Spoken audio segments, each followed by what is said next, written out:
April 12, 1945. Third Army Headquarters, somewhere in central Germany. George Patton stands at a map table, his pearl-handled revolver still on his belt, staring at a line drawn 200 miles east. Berlin. The city is collapsing under Soviet artillery, but Patton's armor is closer than anyone thought possible. His lead units are refueling, his commanders are awaiting the order to move, and the road ahead is open. Then a message arrives from Supreme Headquarters. 3 words that will define the final chapter of the European war. Tell him absolutely not. Eisenhower has made his decision. Patton will not advance on Berlin. The question that haunts military historians to this day is simple. Why? Let us go back 3 weeks, to late March 1945. The Rhine River crossings are complete. Allied armies are flooding into Germany faster than anyone anticipated. The Wehrmacht, once the most feared military force in Europe, is disintegrating. Entire divisions are surrendering without a fight. Roads are clogged with German soldiers walking west, trying to reach American lines before the Soviets catch them. In this chaos, George Patton sees an opening. His Third Army has just completed one of the most aggressive campaigns of the entire war. They have driven across France, smashed through the Siegfried Line, and broken into the German heartland. Now, with fuel tanks full and morale sky-high, Patton believes he can finish the job. At Supreme Headquarters Allied Expeditionary Force, Dwight Eisenhower is looking at a very different map. His concern is not Berlin. It is something far more alarming. Intelligence reports are flooding in about a national redoubt, a fortified Alpine stronghold where Hitler and his most loyal SS divisions will make a final stand. The reports describe prepared defensive positions in the mountains of southern Germany and Austria, stockpiles of weapons, underground factories, and fanatical troops ready to fight for years. If the Nazis retreat into the Alps, the war could drag on indefinitely. Eisenhower cannot allow that to happen, but there is another factor shaping his thinking: politics. By late March, the Allied command structure is under immense strain. British Prime Minister Winston Churchill is pushing hard for a drive on Berlin. He sees the post-war world taking shape, and he knows that whoever controls the German capital will have enormous leverage over the future of Europe. Churchill wants British forces, under Field Marshal Bernard Montgomery, to lead that charge. American political leaders, meanwhile, are worried about maintaining unity with their British allies. They do not want a public clash between Eisenhower and Montgomery to fracture the coalition at the moment of victory. Now we are back at Third Army Headquarters in early April. Patton has just received reconnaissance reports that change everything. His forward units have reached positions far ahead of the planned timetable. The German defenses that were supposed to slow him down have collapsed. Entire towns are empty, bridges are intact. The road to Berlin is open, and Patton knows it. He immediately sends a message to Eisenhower. Give me the fuel, give me the priority, and I will be in Berlin within 2 weeks. Patton is not exaggerating. His Third Army is a mechanized juggernaut.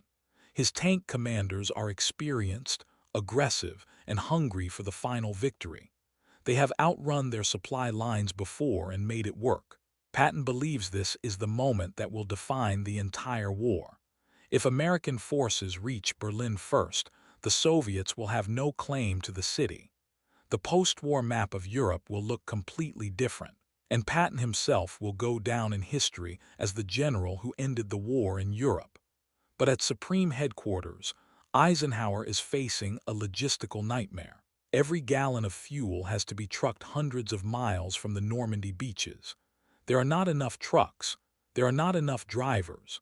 The supply system, which worked well when the front lines were stable, is now breaking under the strain of a rapid advance. Eisenhower knows that if he gives Patton everything he is asking for, other Allied armies will grind to a halt.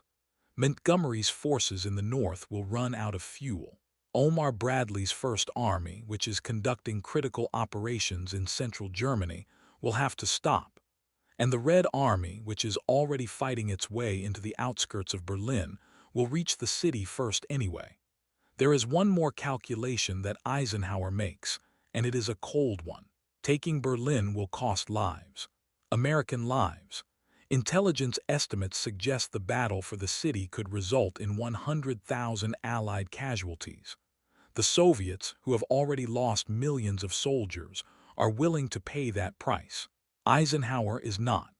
Why sacrifice tens of thousands of American troops for a city that has already been promised to the Soviets at the Yalta conference earlier that year?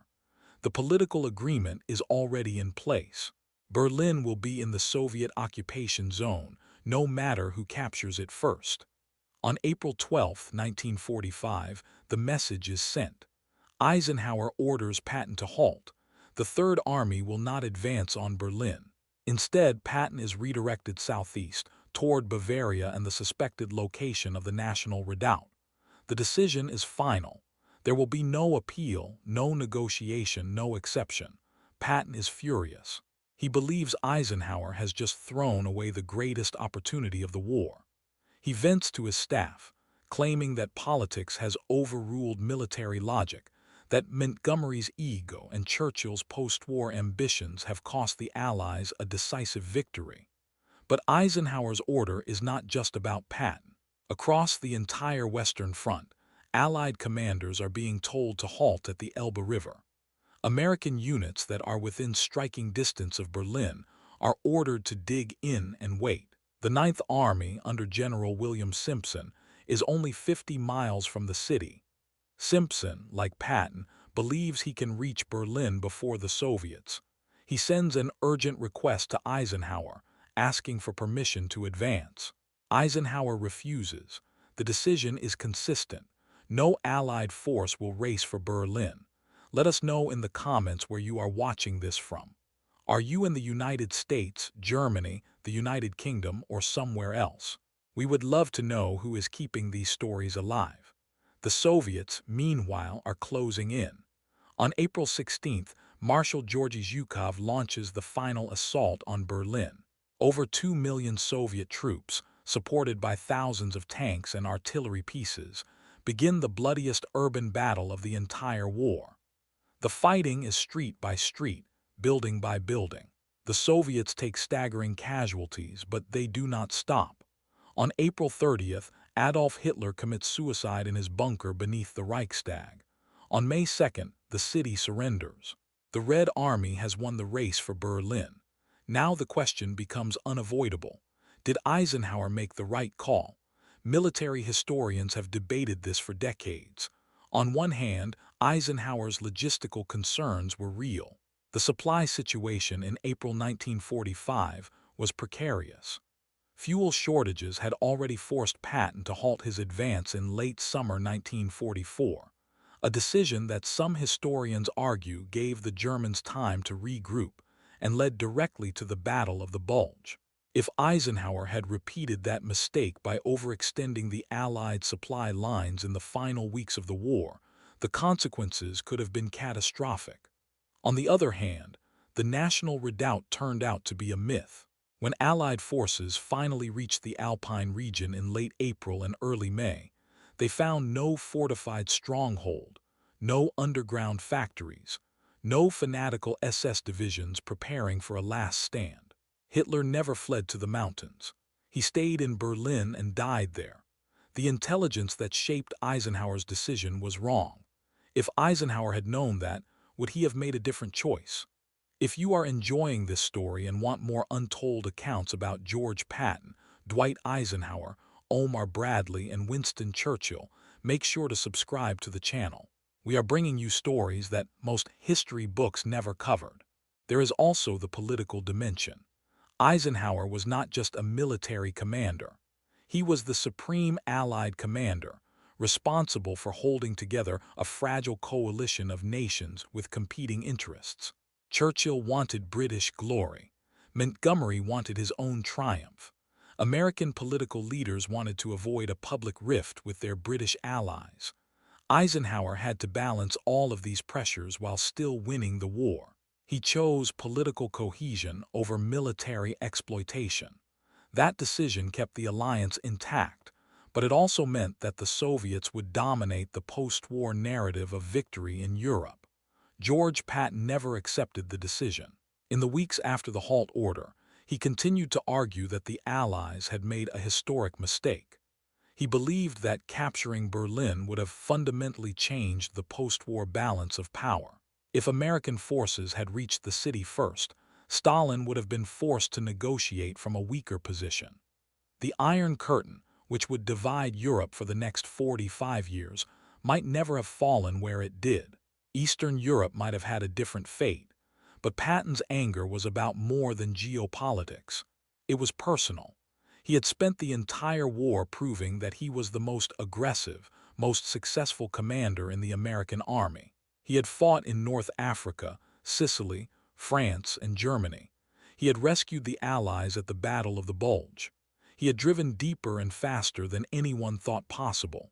And now, at the moment of ultimate victory, he had been told to stop. The glory of taking Berlin went to the Soviets. Patton believed he had earned that moment, and Eisenhower had taken it away from him. Eisenhower, for his part, stood by his decision. In post-war interviews and memoirs, he explained that the battle for Berlin was never a military objective. The city had no strategic value. It was a symbolic prize, but symbols do not win wars. Eisenhower's job was to destroy the German military, not to chase prestige targets. By redirecting his forces south and east, he was able to crush the remaining Wehrmacht units, prevent any possibility of a prolonged Alpine resistance, and end the war in Europe on May 8, 1945. That was the mission, and he accomplished it. Let us look at the scale of what was at stake. In April 1945, the Third Army had approximately 300,000 combat troops. To sustain an advance on Berlin, Patton estimated he would need 400,000 gallons of fuel per day. The Allied supply system was already delivering fuel to multiple armies across a front that stretched from the North Sea to the Swiss border.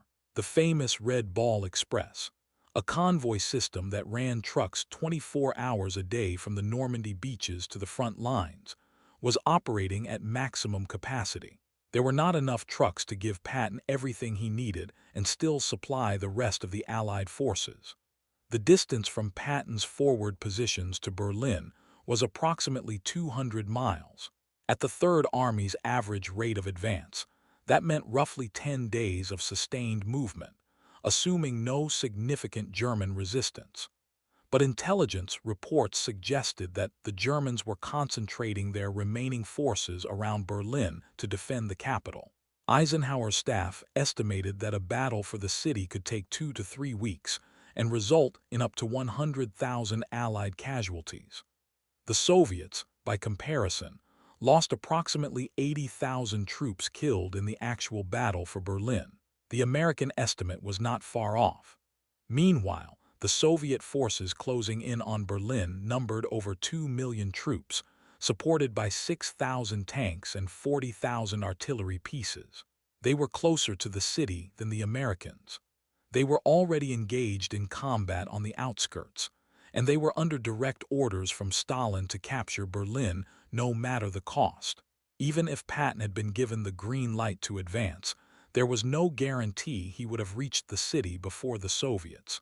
The race was already lost. Now let us examine the one factor that historians often overlook. Eisenhower did not make the decision to halt at the Elbe in a vacuum.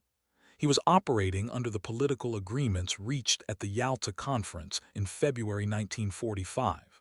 At Yalta, President Franklin Roosevelt, Prime Minister Winston Churchill, and Premier Joseph Stalin agreed on the post-war occupation zones for Germany. Berlin was placed inside the Soviet zone. That meant that even if American forces captured the city, they would have to hand it over to the Soviets after the war ended. Eisenhower knew this.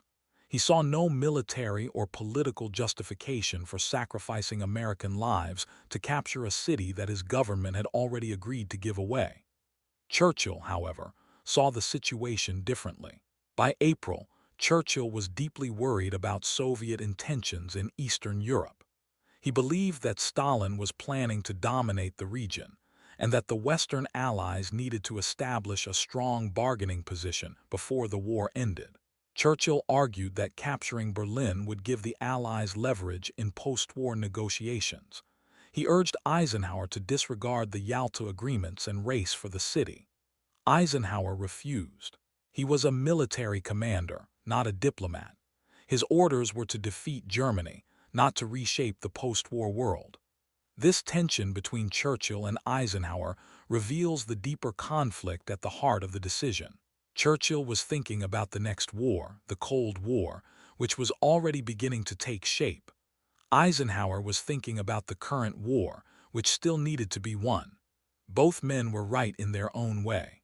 Churchill correctly predicted that the Soviet occupation of Eastern Europe would create decades of suffering and division. Eisenhower correctly understood that his mission was to end the war in Europe as quickly and efficiently as possible, not to start a new conflict with the Soviet Union. George Patton, more than any other American commander, shared Churchill's view of the post-war world. Patton despised the Soviets. He believed they were a greater long-term threat to Western civilization than Nazi Germany had ever been. In private conversations with his staff, Patton argued that the Allies should not stop at Berlin. They should keep going, push the Soviets back to their pre-war borders, and eliminate the communist threat once and for all. These views were not popular in Washington or at Supreme Headquarters. Eisenhower viewed Patton as a brilliant tactical commander but politically unreliable. He was an attack dog, useful for executing an assault plan, but not someone who should be shaping grand strategy. Patton's frustration with the halt order was rooted in this deeper ideological conviction. He did not just want to beat the Germans. He wanted to position the United States for the next confrontation. He saw the race for Berlin as the opening move of the Cold War, and he believed Eisenhower was surrendering that move without a fight. In the years after the war, Patton's views would become more mainstream, as the reality of Soviet expansionism became impossible to ignore.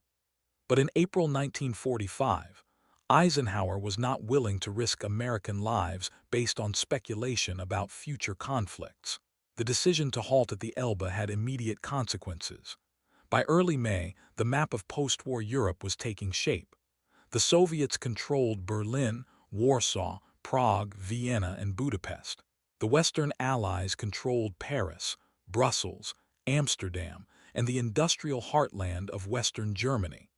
The line that divided these two zones of control would become the Iron Curtain. For the next 45 years, Europe would be split between East and West, communist and capitalist, Soviet and American. The world that emerged from the ruins of World War II was defined, in part, by the decision Eisenhower made in April 1945. But there is another consequence that is harder to measure. The relationship between Patton and Eisenhower never fully recovered. Patton continued to serve under Eisenhower until his death in December 1945, but the trust between them was damaged. Patton believed Eisenhower had chosen politics over victory. Eisenhower believed Patton was reckless and insubordinate. The two men, who had worked together since the North Africa campaign in 1942, ended the war on uneasy terms. Eisenhower would later reflect on the decision in his post-war memoirs. He acknowledged that Berlin had symbolic importance, but he maintained that it was not worth the cost. He pointed out that the Allies achieved their primary objective, the unconditional surrender of Nazi Germany. The war in Europe ended on May 8, 1945, less than 1 month after the halt order was issued. Eisenhower's strategy worked. The question is whether a different strategy, one that prioritized Berlin, would have worked better. Military historians remain divided on the Berlin question. Some argue that Eisenhower made the correct decision based on the information available to him at the time. The logistics were impossible. The casualty estimates were too high. The political agreements were already in place. Eisenhower chose the path that minimized risk and ensured victory. Others argue that Eisenhower missed a historic opportunity. The national redoubt was a fiction. The road to Berlin was open. Patton could have reached the city before the Soviets, and the post-war balance of power would have been fundamentally different. There is also a third perspective, one that focuses on what the decision reveals about Eisenhower's leadership style. Eisenhower was not a gambler. He was a planner, a manager, a coalition builder. He preferred broad front strategies that distributed risk across multiple axes of advance. He avoided single-thrust operations that depended on luck and momentum. Patton, by contrast, thrived on risk. He believed that boldness and speed could overcome logistical limitations. The decision to halt at the Elbe was, in many ways, a reflection of these two very different philosophies of command. What is undeniable is that the decision had lasting consequences. The Soviet occupation of Eastern Europe led to decades of repression, economic stagnation, and human suffering. Millions of people lived under communist regimes that they did not choose and could not escape. The division of Germany created two separate nations, each aligned with a different superpower, each representing a different vision of the future. The Cold War, which defined global politics for half a century, began in the rubble of Berlin in May 1945. After the halt order, Patton redirected his Third Army southeast, into Bavaria and Austria. The mission was to locate and destroy the National Redoubt, the fortified Alpine stronghold that intelligence reports claimed was being prepared for Hitler's last stand. Patton's forces moved quickly, capturing Munich, crossing into Austria and reaching the mountains by early May. They found no redoubt. There were no underground factories, no stockpiles of weapons, no fanatical SS divisions waiting to fight. The entire operation was based on faulty intelligence. Patton had been sent on a chase that accomplished nothing. On May 8, 1945, Germany surrendered. The war in Europe was over. Patton, who had spent years fighting his way across North Africa, Sicily, France, and Germany, found himself in a small Austrian town, far from the center of history. The victory parades were held in Paris and London.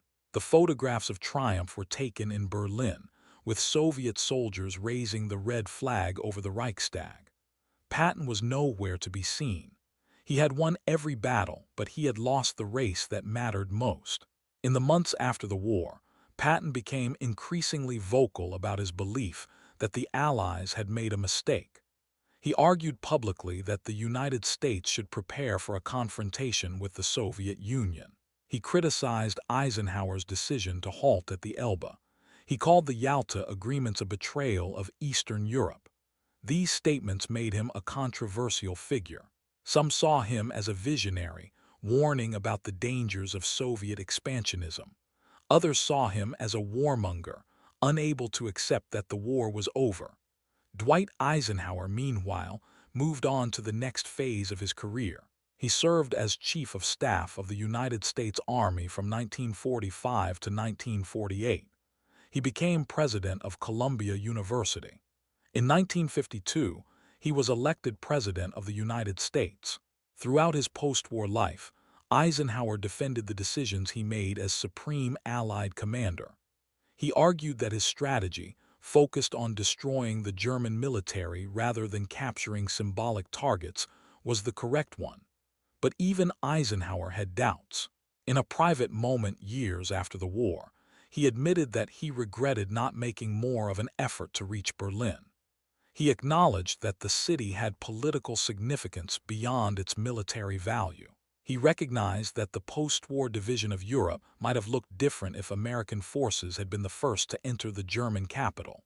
It was a rare moment of reflection from a man who rarely second-guessed himself.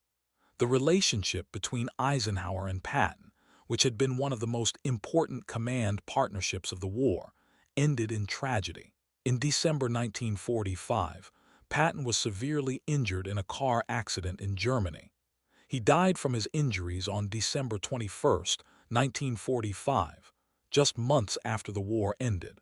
Eisenhower attended the funeral. The two men, who had fought side by side for 3 years, never had the chance to fully reconcile. So what would have happened if Eisenhower had said yes? If Patton had been given the fuel, the priority, and the green light to drive on Berlin, military historians have constructed alternative scenarios, and none of them are simple. The most optimistic scenario suggests that Patton could have reached the outskirts of Berlin by late April, forcing the Soviets to either race him to the city or accept that the Americans would get there first. This would have required near-perfect execution, no significant German resistance, and a willingness to take heavy casualties in urban combat. The more realistic scenario suggests that Patton would have advanced quickly until he encountered concentrated German defenses around Berlin. At that point, the Third Army would have been overextended, low on fuel, and facing a determined enemy in a fortified city. The Soviets, approaching from the east with overwhelming force, would have arrived at roughly the same time. The result would have been a chaotic three-way battle, with American, Soviet, and German forces all fighting in the same city. The casualty count would have been catastrophic, and the political fallout would have been unpredictable. There is also the question of what would have happened after the city was captured. If American forces had taken Berlin, they would still have been obligated to withdraw to the agreed-upon occupation zones under the Yalta Accords. Stalin would have demanded that the Western Allies honor their commitments. Churchill might have urged Roosevelt to refuse, but Roosevelt died on April 12, 1945, the same day Eisenhower issued the halt order.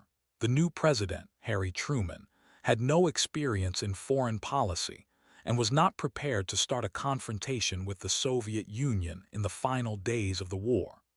The decision to halt Patton's advance on Berlin remains one of the most debated moments of World War II.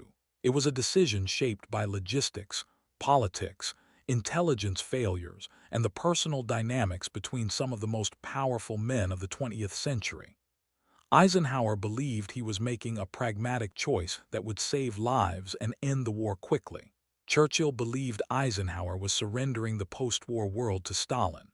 Patton believed Eisenhower was choosing caution over glory. All three men were looking at the same map, but they were seeing different futures. Eisenhower saw a war that needed to end. Churchill saw a confrontation that was about to begin. Patton saw a moment that would define the rest of the century. The tragedy is that they were all correct. The war did end. The confrontation did begin. And the moment did define the century. The lesson, if there is one, is that command decisions are never purely military. They are shaped by politics, by logistics, by intelligence, by personality, and by the limits of what any human being can know at the time. Eisenhower did not know that the National Redoubt was a myth. He did not know that Hitler would stay in Berlin. He did not know that the Cold War would last 45 years. He made the best decision he could with the information he had. Whether it was the right decision is a question that history will never fully resolve.